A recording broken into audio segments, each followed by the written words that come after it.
The episode starts with Malerao coming to see Devi Ahilya and asking about the attackers. She says, "Don't worry, I am fine." He asks, "Do you remember the attacker?" She says, "No."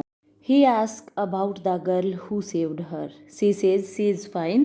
She is a nice and brave girl. I left the guards there. He says we should go and thank her. She says, "You have a chance to take care of your wife." She sees Mena by and asks her to come. She asks, "Were you crying?" Mena says, "No, I was busy in work." She complains about Male Rao. Devi Ahilya scolds Male Rao and smiles. She asks them to stop fighting like kids. She jokes. They laugh. Devi Ahilya says, "Male Rao, you solve this problem by telling her on your own. It's easy. You would not go to the bar for 2 days." He asks why. She says, "I have a request. Work will go on.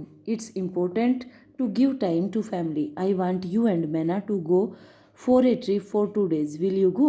Menabai smiles. Mukta asks Malirao to go. Devi Ahilya says, "Mena will be with you." Malirao says, "Sure." He goes. Devi Ahilya asks Mena to make everything fine in 2 days. She asks Mukta to help Mena. Mukta agrees. Gotmarani Sahib asks Malhar Sarkar, "What's the dilemma?" Malhar Sarkar says, "I am not able to believe that what I am seeing. Devi Ahilya and Raghuba's thinking are poles apart, but we cannot neglect that Devi Ahilya is attacked. Madhav Rao does not want me to sit on Malwa throne. If he has attacked Devi Ahilya, then..."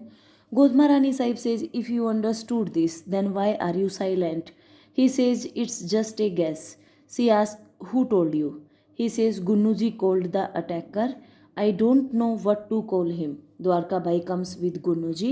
She says, "I am also in a big dilemma. I don't know whatever he did today.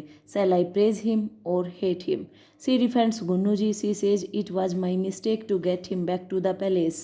I have forgiven him and appointed him in the darbar without informing Malhar Sarkar." Malhar Sarkar is shocked and asks, "How dare you do this?" She begs him and says, "Sorry, I am a mother." She shows Gunuji's stamp on the forehead. She says he is repenting.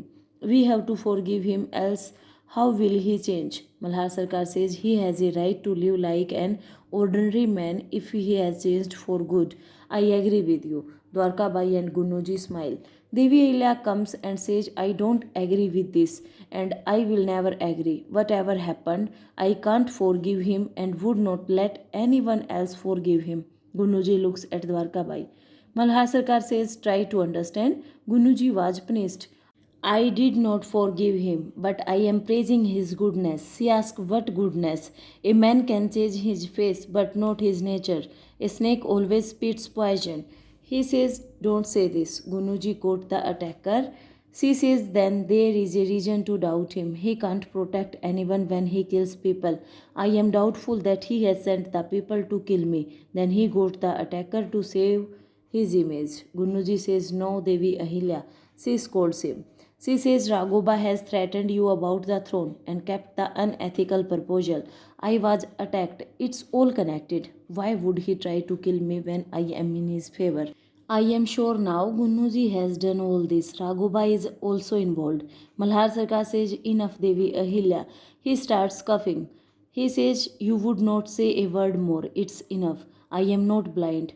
You got adamant. "I thought this can't happen." Gotmarani Sahib looks on. Malhar Sarkar says, "I was wrong about you." Devi Ahilya cries. He says, "You just want to win by ruining any relation. Listen to me. I don't need to consult you about the Darbar decisions. You would not interfere in any decision."